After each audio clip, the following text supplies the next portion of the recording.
Thanks everyone for joining us for this webinar. It's great to see everyone here. When we started this webinar series a couple of months ago, we talked about looking at a music tech startup's early journey in 3 stages. In the first webinar in September, we talked about getting started with a new company, a new idea for a music tech startup. In October, at the second webinar, we talked mainly about IP and data and using third-party rights, dealing with customers and so on, and starting to grow the business and some initial issues the business might face. And then today in this meeting, which is the third, we're going to talk about seeking investment for the business and looking forward to bringing in new investor shareholders and what that process might involve.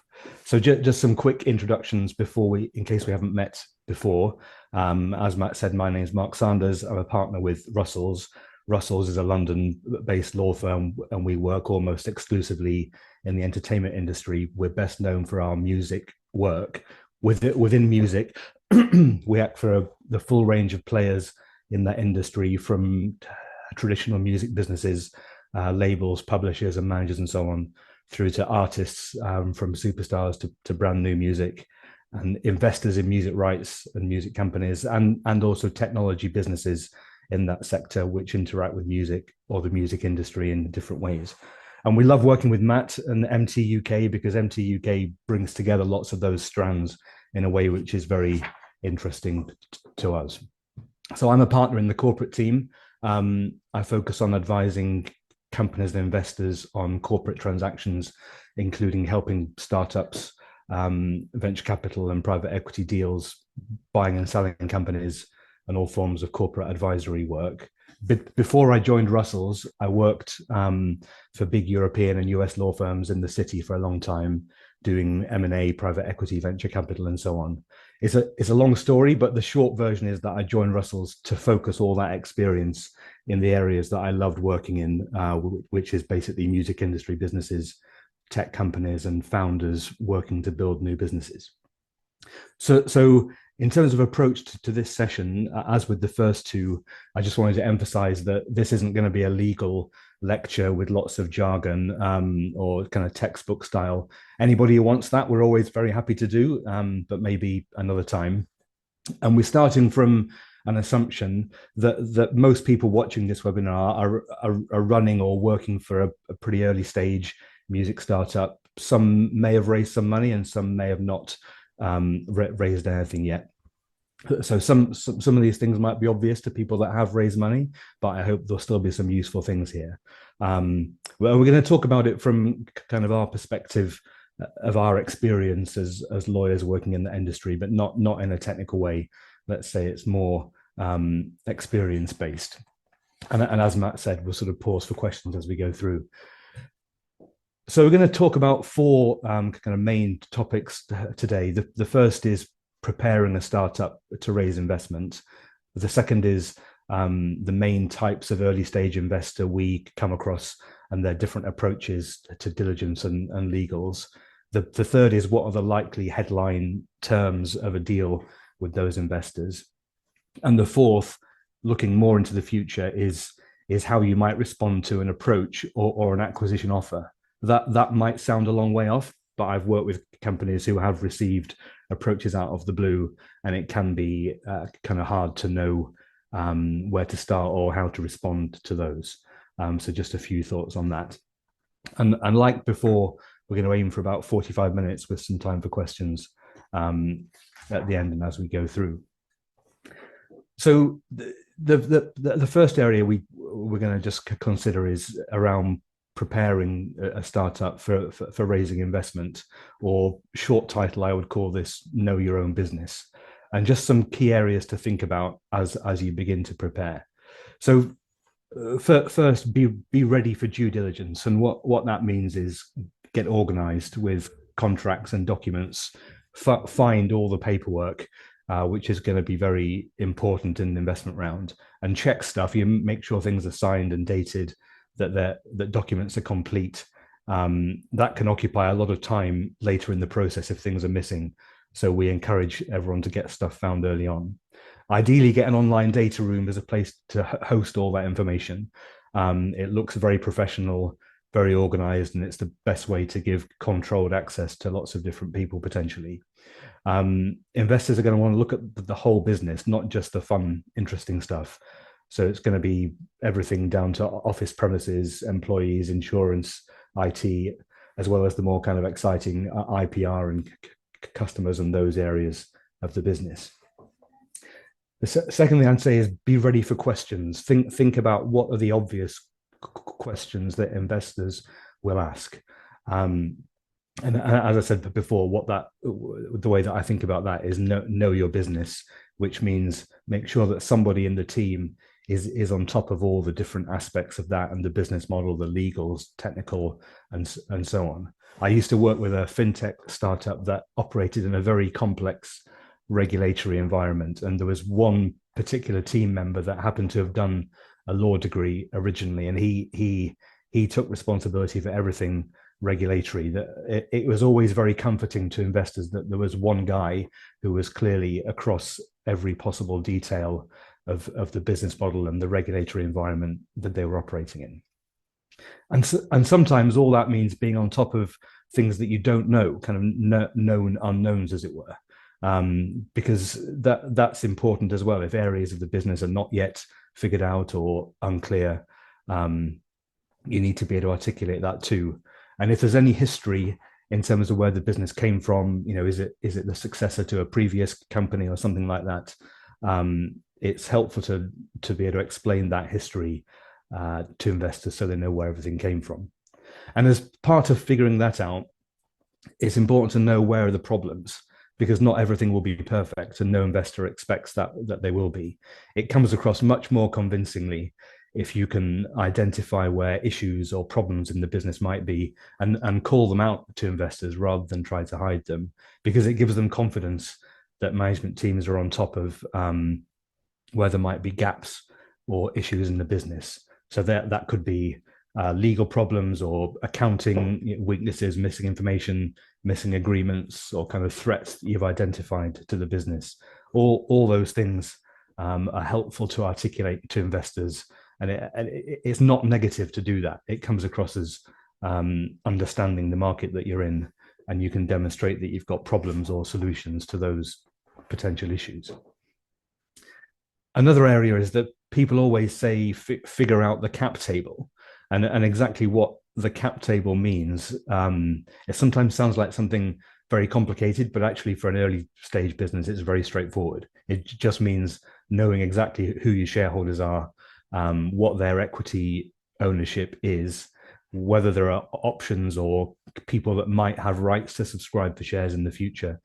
It's just about knowing your shareholders, knowing their equity interests, and be able to articulate that in a very clear way to an investor so they can immediately break down the stake that they would have and what influence that might give them in the business. So people talk a lot about knowing or cleaning up the cap table, but for an early stage business, that sounds complicated, but it should be quite a straightforward exercise. And linked to that and kind of investor stakes, knowing how much money you think you're going to need. That sounds obvious, but often if there's a lack of clarity on how much you want to raise, that can really turn off some investors. It's important to be clear how much it is and how it's going to be spent. And sometimes when we talk with startups, they think it's a good idea to talk down the money they require because that might make it easier to raise.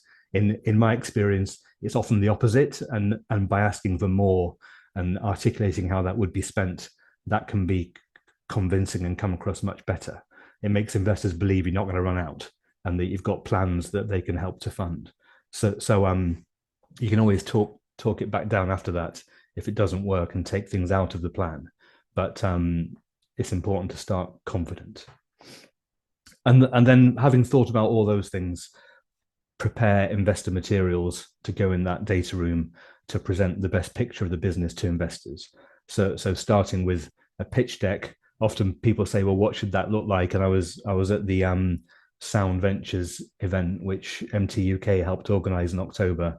And the people from Innovate UK had a great sort of template that you can access on their website. Their template is very long, but it gives a lot of ideas for content that you could include. And then to back that up, a budget or a more detailed business plan, which effectively is the detail on how the pitch deck vision would get implemented. And then from a financial point of view, management accounts for the current year, last annual accounts, depending on how long the business has been around for. And finally, on that piece, figuring out which advisors you would work with on the process so you can tell investors that too. Normally that means at least an accountant and a lawyer as a starting point. And when putting together all those different details in terms of information pack and materials for investors, it's important to keep an eye on not just where you are now, but where you expect to be over the course of the investment, what people call the life cycle of that investment, what might happen through the period, let's say 3 to 5 years that the investor might be with you, and how you would scale, and grow over that time, what the ups and downs might be, and so on. And I think one thing that I've heard a lot of people talk about recently at the events that I've been to is when you think about growth and scale, people have said to me a number of times, think about what else the business can do outside music, because I've learned from events I've been to with MTUK that although to us music might feel like a big market, it's not in comparison to others. And VCs, especially that I've talked to about music tech startups, always ask where else might it be applied outside the music industry. And finally, for this part, start to think about the exit. So how would investors eventually realize their investment in the company? When I first started doing venture deals, it sounded a bit crazy to me. Why would people focus so much on selling their investment before they'd even made it? But I've known deals be turned down because of lack of a clear exit strategy or lack of management commitment to an exit in the future. These investors don't want to build a kind of lifestyle business. They want to build something which can be sold to make money in the future. And they want to do that with you because they know that in reality, it's very difficult for them to sell their shares by themselves. So thinking ahead to an exit and being able to demonstrate that from the beginning, really, in all these materials that you put together, is very important. So to sum up that section that we've been talking about, I think what I've been trying to say really is the most important preparation is understand your own business, be across the details, the documents, the kind of complicated bits, and have answers to questions that you expect to face. So before we move on to the next part, Matt, I wonder if there are any questions so far. Yeah, do we have any questions there just on that kind of preparation stage for startups? We'll move on. Got time for a couple.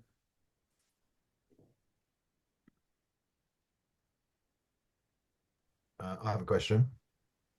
Hi, David. Hello, David. Yeah, hi. And when you talk about exit, having a plan for the exit strategy, and obviously there's an IPO, a private buyout, maybe another company taking you over. How expansive do you think you need to be on those? Are really the 3 exit strategies, aren't they? Do you have to have some detail about that? Yeah. So they're the 3, and of those 3.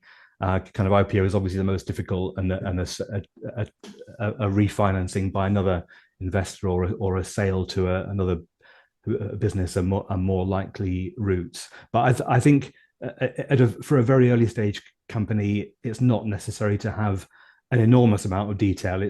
But it is important to identify the type of business that might wish to acquire you and why. And if you can think of specific examples of larger businesses where the thing that you're creating would fit well or would help them to build out an existing strategy which you can see developing, the more you can kind of articulate the reason why somebody would want to buy you, not just because you're great, but because it would fit with their strategy in a certain way, the more convincing that comes across. But especially as companies get bigger and deal sizes grow, this kind of exit strategy becomes one of the most important elements for an investor.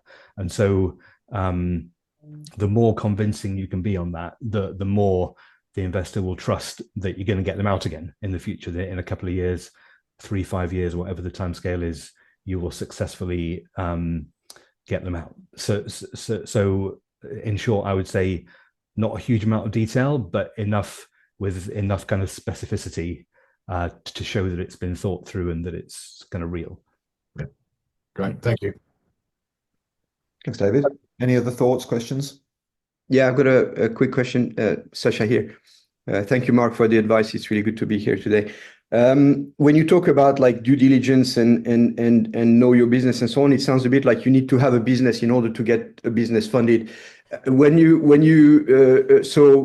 say early stage, how early can early stage be for all of that to be considered credible by investors? Yeah, so I think that's a good question. So in the case of very early stage companies, when I talk about know the business, I guess I mean it's more about knowing the idea or the vision for the business and having thought through what that would look like when it became real, and what steps would be required to make it real.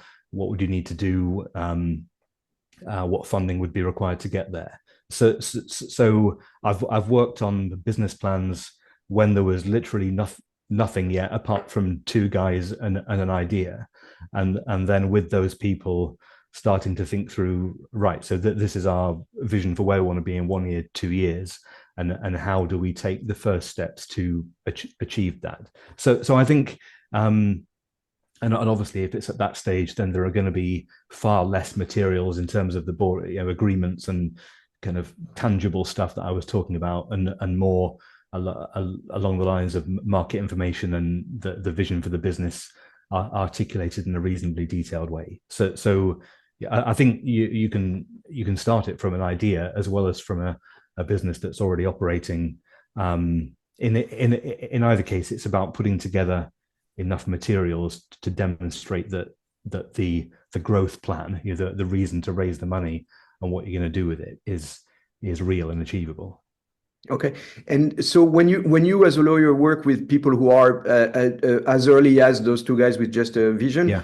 How does that work with your firm? Do you have agreements of you pay less now and you pay more once we do an exit or something like that? Or how do you work with very, very early businesses? Or you have special fees for early stage, or you I think it very much depends on the individual circumstances and the kind of amount of work required, the complexity of what they're trying to do, and it's very the way that we would approach it is very specific to the business. But let's just say that we fully appreciate that at a very early stage, lawyers that want to charge by the hour and so on are not going to get very far with that kind of business. So we try to put together something bespoke for clients in that position, which reflects the support that we can give them, and it reflects what they can what's kind of a fair deal, I guess, for them and for us for the contribution that we're going to make. What we don't normally do is ask for kind of bits of the equity or warrants or options for the future and things like that. I don't like doing deals that create a lot of hangover for the future. I've seen problems with those deals in the past where I've seen one situation where a company had given a lawyer 2 or 3%, and the investor came along and said, "You must be joking. Why have you given a lawyer that equity? You've got to get them to withdraw that, terminate it." I prefer to agree something which is clean and done there and then, and work together going forward, rather than create things that have a lot of hangover. That makes a lot of sense. Thank you very much. Thank you, Mark. That's great. I think probably should we move on, and there will be more opportunities for questions as we go through, but that's great. Appreciate all the questions so far. Thanks, Mark. So just thinking about the main types of investor that we see in this sort of early stage market and the different approaches that they take. The first is obviously the founders using their own money to launch a business, and I think that sounds very obvious and simple, but it is important to keep separate your own money from money which is being used in the business. And sometimes investors will say, how much have you invested? How have you funded this so far? And it's worth having a reasonably being able to answer that in a reasonably detailed and clear way. Then there are friends and family that want to support you to get the business going. And then there are different stages of sort of high net worth or wealthy individuals and angel investors that might be involved to back a business at an early stage. Sometimes business people from the same sector that might have raised money that are interested to get involved to help. Then the other types of investors that we come across, you see the crowdfunding platforms, people like Crowdcube that are good platforms to raise money. Then there are angel networks, seed funds like Seed Camp and so on. And then there are incubator vehicles. The best example in this sector is probably Universal's Abbey Road Red project. So incubators that provide active support and sort of mentoring as well as money. And then there are, as deal size gets larger, different kinds of corporate venture capital investors, and obviously venture capital funds. They're very well known. But there are lots of similarities and differences between all those different investors, but just some key areas to think about when figuring out who you want to deal with. So first of all, most obviously, what's the level of funding? How much do you think you need? And how does that align with what those people can provide? And think of that in two ways, both now, what can they do now? And then have they got resources to continue to back you in the future? But the single most important kind of identifier in figuring out who to target is how much do you need to raise, and how much can that type of investor, that platform provide. Then the next thing that I'd think about is who are you dealing with, and what can they give you in addition to money? You know, what kind of person or group do you want as an investor in the business? Is it someone who do you want someone who keeps their distance and provides some funding but doesn't really get involved, or do you want someone much more actively hands-on that brings their own expertise, kind of challenges you and so on? And it's also worth thinking, what does this person that's going to invest, this group, what does their name bring to me? Is it something which gives me a stronger platform to go and talk to other investors and customers and so on in the future, or is it a name that people might wonder about for whatever reason? So there's a process of thinking, is this the right person for me? What can they bring as well as money? What does it say to the world about the business? What expertise and what network do they have, and so on? And as part of that, there's a big difference between dealing with one investor, let's say it's an individual angel investor, and a big group, of shareholders that you might end up with through a platform like Crowdcube. There are pros and cons of those different approaches. Some people prefer large groups.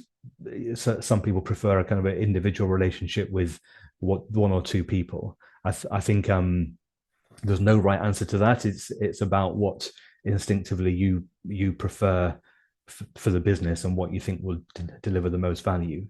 And then in terms of how those different kinds of investors approach diligence and legals, I think they're normally all going to do some kind of due diligence, but obviously the scale of that varies. If it's friends and family or a high net worth, there might be very little diligence at all. I'd still say prepare the materials and put something together, because it's a good discipline and it helps to make you look convincing and answer questions, and you don't know what other investors might join later in the process.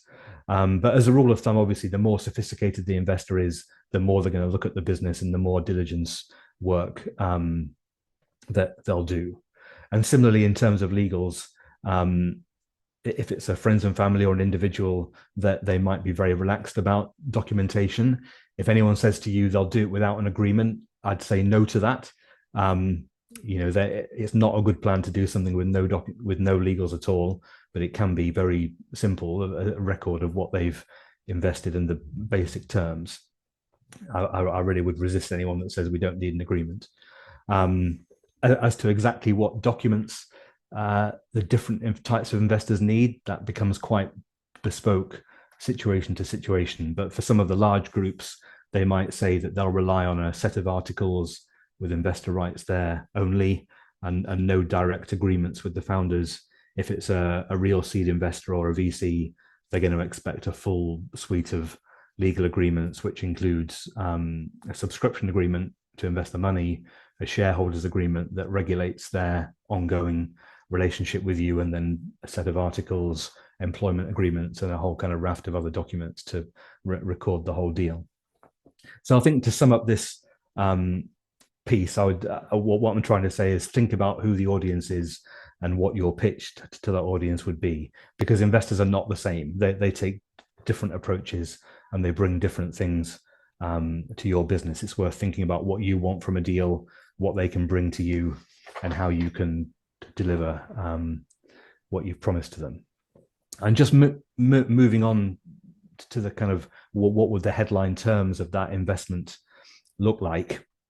I think there's a risk of getting into a lot of detail here, which we don't really want to do at this stage.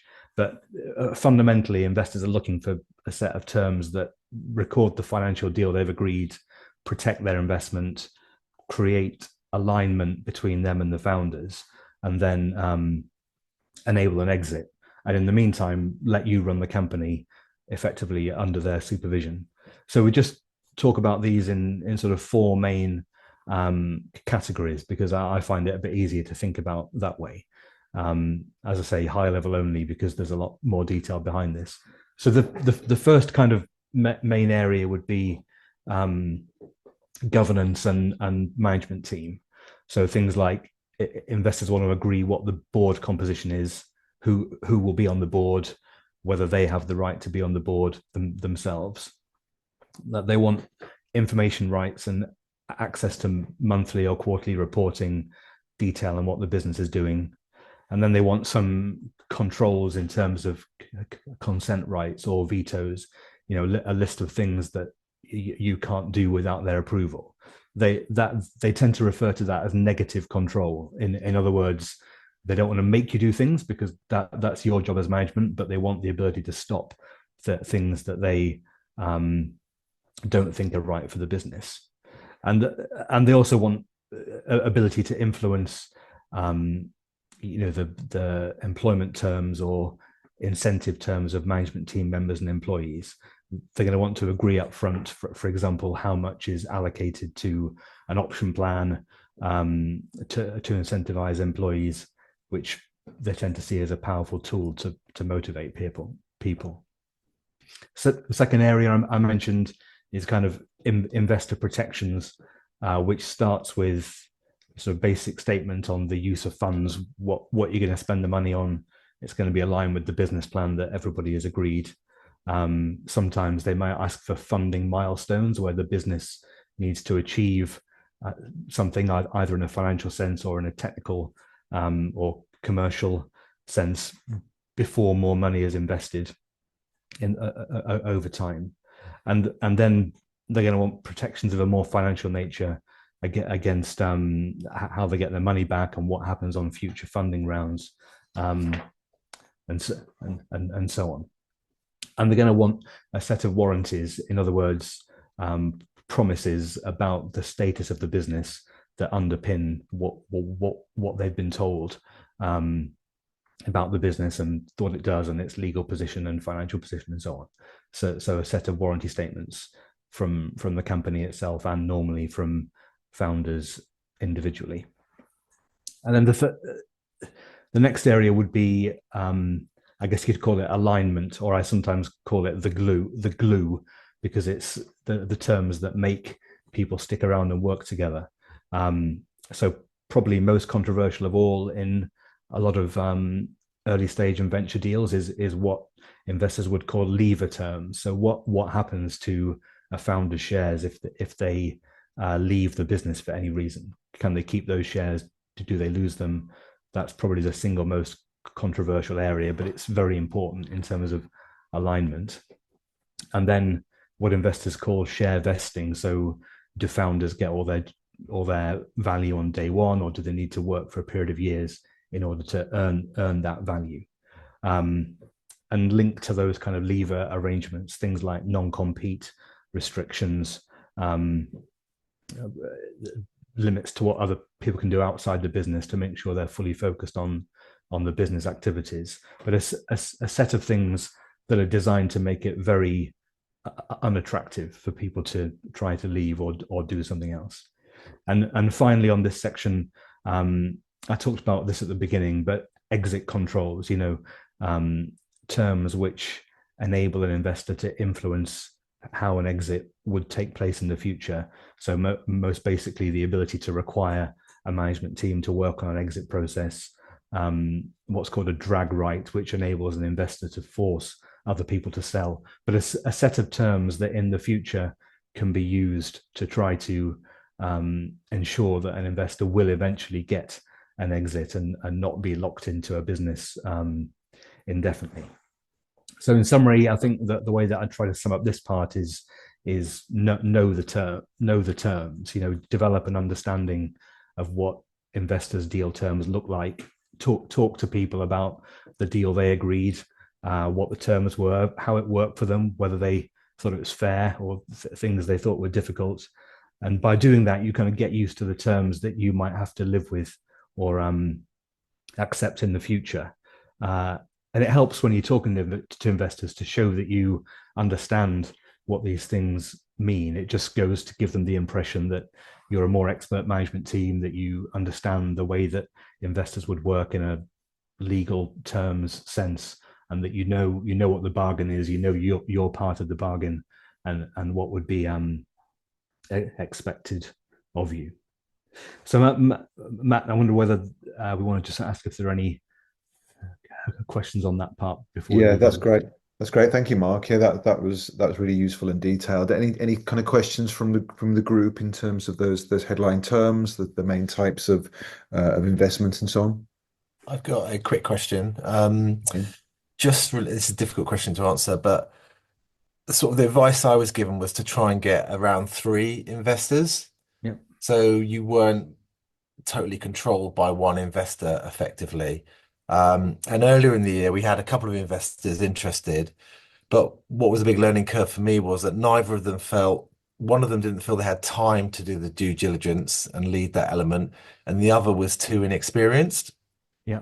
And then it's been a real trying to keep them hot while trying to find someone who's going to lead. And in reality, we may have lost one of those people now. And I guess maybe slightly my naivety of understanding the importance of that part of someone who's going to lead and take that responsibility. Yeah, no, that's a very good point, actually, because investors, in my experience, sophisticated investors like to rely on each other. And so when they come to a company, that they'll look at it and say, right, is there anybody involved already that's kind of put this business like through the works, that's made the management team really think about what they're doing and whether it's achievable and everything else. And that's the idea of a lead person that you're talking about. And once you've got that person in, it can be very beneficial in terms of how it helps others to come in and look at the business with more confidence and feel that they don't need to do the work themselves. So sometimes I act for angel investors looking at going into a business, and one of the first things we'll say is who is already here. That could be a shareholder, or it could be a management team member who from their experience with previous deals is obviously an individual with a lot of knowledge and experience about how the business would need to run, or it could be that they're working with an advisor, for example, a financial advisor who is clearly there because they believe in the business and want to help and so on. So people are looking for that, you can call it lead investor, lead individual that's kind of done the work already, or has at least put a business and a management team under some pressure in terms of due diligence to know that it's all there. And you're right, if you can get a person like that, or identify a person with the interest or the expertise or the time sometimes to do that work, it's very helpful to then bring in others. And I think what you said about 3, that's a good point as well. Personally, I wouldn't focus on a number. I'd probably focus more on the personalities of who you've got involved, and whether you think that they'll work together, or are they going to be so similar that they kind of gang up on you, or are they going to be different kinds of people who might help you in different situations? I think it is, but as a wider point, it's definitely worth thinking about how does this investor group work together? Are they going to get on, not get on? Do they want the same thing? Are they going to disagree with each other? You know, just the human dynamics of how the group will work. But I think the point that you made about a lead investor is particularly a good one that is worth thinking about, because when you've got that person on board, it helps enormously with others. Yeah, and just a quick follow-up question. What would the cost be for them of doing due diligence? Because I think that was part of it. Obviously, it's time and there's a cost involved. So you want passionate people clearly to follow Yeah. through. What's an average cost to do due diligence on a seed round, for example? Well, I think there's two.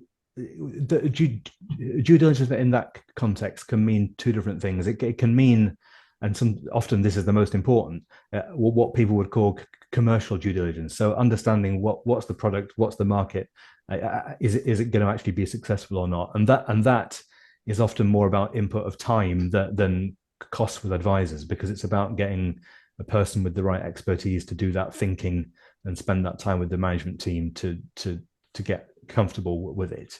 In terms of legals and accounting, I think it's I mean, I'm going to be a typical lawyer and not want to be put on the spot with that, because it's so much depends on what is the business, how much material is there, how many hours, and so how much time is it going to take to get our heads around what's involved. But I think the important thing I'd say in early stage deals is not to tell advisors to go and look at everything, because then you end up with some open-ended expensive project. Is to figure out with them what's important, what needs some focus. So sometimes we might look at one or two things, for example, the key licensing arrangements or something like that, and not at other things. It's important to kind of tailor it down to what's important, and then you can agree a kind of scope of work and a fee off the back of that. But I do think the commercial piece and the right person spending time is as important as those legal and financial bits for an early stage business. Great, thank you. I'm conscious of time, so I think possibly just a very, very quick one, if I may.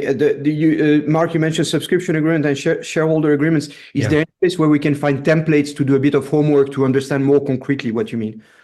So the best place to the kind of most well-known templates in the UK venture industry are the British Venture Capital Association, BVCA, has produced a set of what they call model documents for Series A investments, and those are incredibly good documents that have been put together by a group of VC investors and lawyers and other advisors in the industry, and they tried to create them as a kind of benchmark for good practice, and then get people to use them as a way to sort of try to reduce negotiation of some of the key elements by saying this is market practice. So they are the best individual templates that I can think of. Having said that, they're too complicated for real early stage investing. They're designed for bigger kind of proper Series A round. But in terms of as a kind of learning experience, that's the best place to start, because there's a kind of guidance note that goes with them, and it's a good set of materials. But for early stage, I would be saying to use a cut down version of that, not the whole thing. Excellent. Thank you very much. Brilliant stuff. Yeah, thanks all, and over to you, Mark, for the final section. Yeah, so thanks, Matt. So this final section was just about looking into the future to potential exit events, or how you might respond to an approach. Because as a business starts to grow and get some profile, it's possible that you do receive an approach from a potential buyer, which really does happen. You know, it can. I think some people think that won't happen to us, we're too small, but it can happen, and it can be very unexpected, and it can be good news, or it might not be good news if it's actually a phishing exercise by the other business that just wants to try and find some information. Sometimes I've worked in situations where a buyer has made an approach, really, I think, just to see what they can find out about a company. I worked with a tech founder once on discussions with two US bidders. They both pulled out, and after a lot of wasted time and money, at the end, the founder said to me, I think they were just trying to work out how to open in the UK. to get information from him to then figure out how they could launch their own businesses here. So it's not entirely straightforward how to respond to that kind of approach. But in just a few quick pointers, I would say start by asking questions about that buyer. Who are they? Who are their backers? Have they got money? Why are they approaching you? What's their proposal? Do they want to buy for cash? Do they want to give you shares in their company? What's the kind of basics of what they're thinking? And very importantly, do they want you to stay or would they want you to leave? Just some basics around the dynamics of the deal, and then get them to actually write it down, put something in some kind of email or document or something to you that's not just talk. It just makes it a bit more real. And then try to evaluate how serious they are. Have they done the work, the homework on you and the sector? Are they spending time? Have they got advisors? Have they got track record? Have they done it before? What kind of business are they? And once you've figured all that out, you can reflect on whether it's actually interesting to you or not. It may be, or it might not. Having an approach at all can be a flattering thing, but the timing might be wrong. The offer might not be attractive. And what do your investors think? I think founders need to relay that kind of approach to their investors, but again, they'll have a different view. But I think it's good to hear out an acquisition approach. It's always good to hear what people have to say. You might learn something from them, so it is worth talking it through. If you do want to go further, then the first thing is some kind of NDA, confidentiality agreement.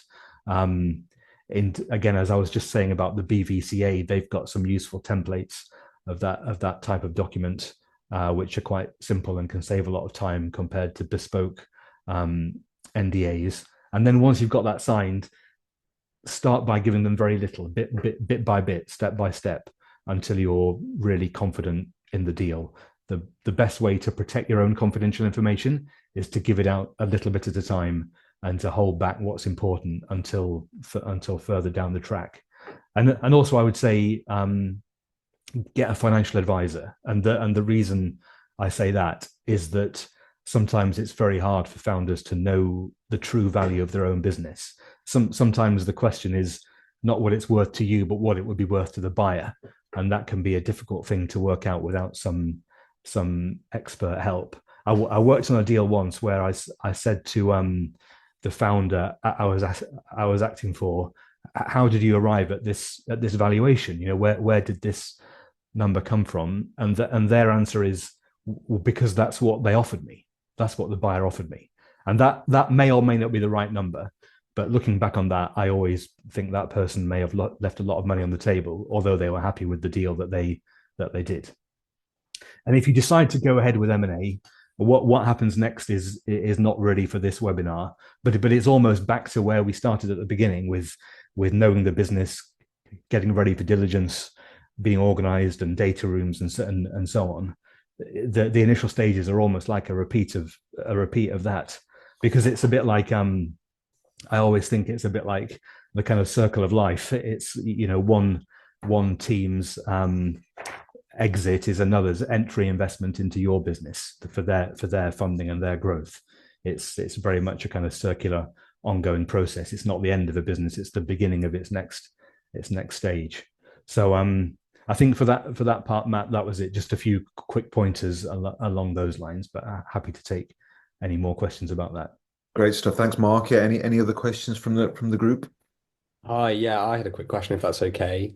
Mark, just specifically around SaaS software, in terms of trends when you see sales, are you generally seeing more around multiples of recurring revenue, or is it generally more around profitability and Rule of 40? Kind of what are you seeing there now? So to be completely straight with you, I don't try to answer questions like that. That's why I need a financial advisor. I'm a lawyer, and I'm the kind of lawyer that believes in kind of staying in my box as a lawyer. There are lawyers out there, great lawyers that will give you views on valuation and market dynamics and so on and so forth. They've normally heard that from somebody else. It may or may not be Right. So that's a great question, but I would not do justice to you in answering that question. No worries at all. Thank you for such a straight answer. I Yeah. appreciate that. Thank you, Ross. Any other questions from the group? We've probably got about 12 minutes left.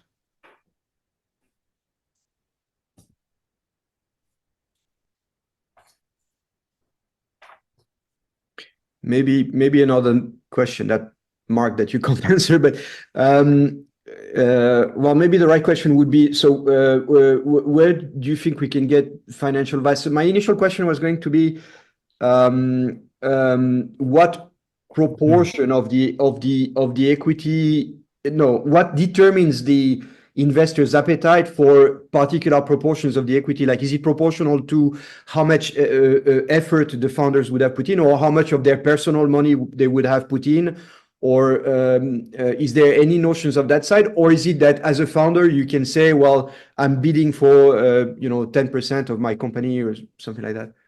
Yeah, so I think with early stage investing, that's all quite flexible, and so it is possible to get a high net worth investor or an angel investor to take just a small percentage, sort of a kind of a 5% or a 10% or something, which a more significant VC will not normally do. They'll say they're not interested in very small stakes. They want to be at least a substantial minority, which means kind of 30-40% or so, or something. But I think it's about establishing a credible valuation based on forecasts, or albeit that it's very preliminary, obviously, because it's an early stage funding round, and then from that valuation, working out what proportion of the business the investment can buy the investor. But I think quite often we see early stage rounds with people taking very small proportions, less than 10%, in order to get their foot in the door and get a relationship with founders, and just to help the early stages of moving it forward. And then they expect to be diluted by the next round, which might take them down to very small percentages. But yeah, I think in the early stages, it's possible to do deals like that. And how common is it to buy back the shares of an early investor once the company is successful?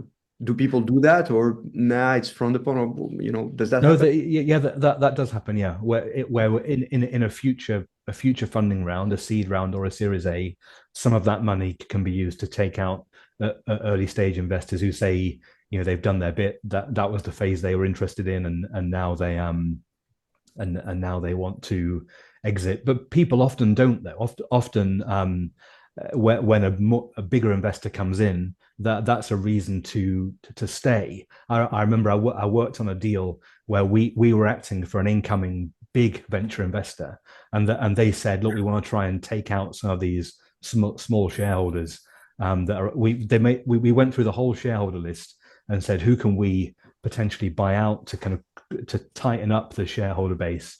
And they started making approaches to these individual shareholders to buy them out. And we spoke to this one shareholder who was an investment banker, and asked him whether he would sell his shares. And he said very simply, if these guys are investing, there's no way I'm selling, because this is the moment to stay, not to leave. So Right. so it does happen. Obviously, people's financial situation is different, and they may or may not want to be locked in for the next period of years.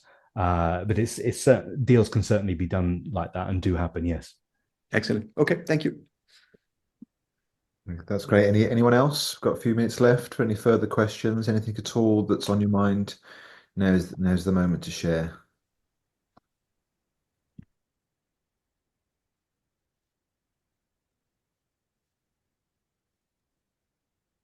Okay, great. Well, if that's everything from everyone, I just wanted to say a big thank you to Mark for hosting the session today. I think it's been really fascinating, in-depth and insightful, and really, really practical in terms of how people go through this very complicated process. So thank you very much, Mark, for that. I've learned a lot. And I wanted to also say thank you to the whole of the team at Russells who've taken us through the last 3 workshops. in a row, and we've learned a huge amount from Alex and Jamie as well on this process. So yeah, thanks a lot very much. It's great to partner with experts like Russells, because they really bring that kind of in-depth sector-specific insight that we're looking for to support our members. So yeah, thank you very much, and great to see all of you as well. Thanks for taking part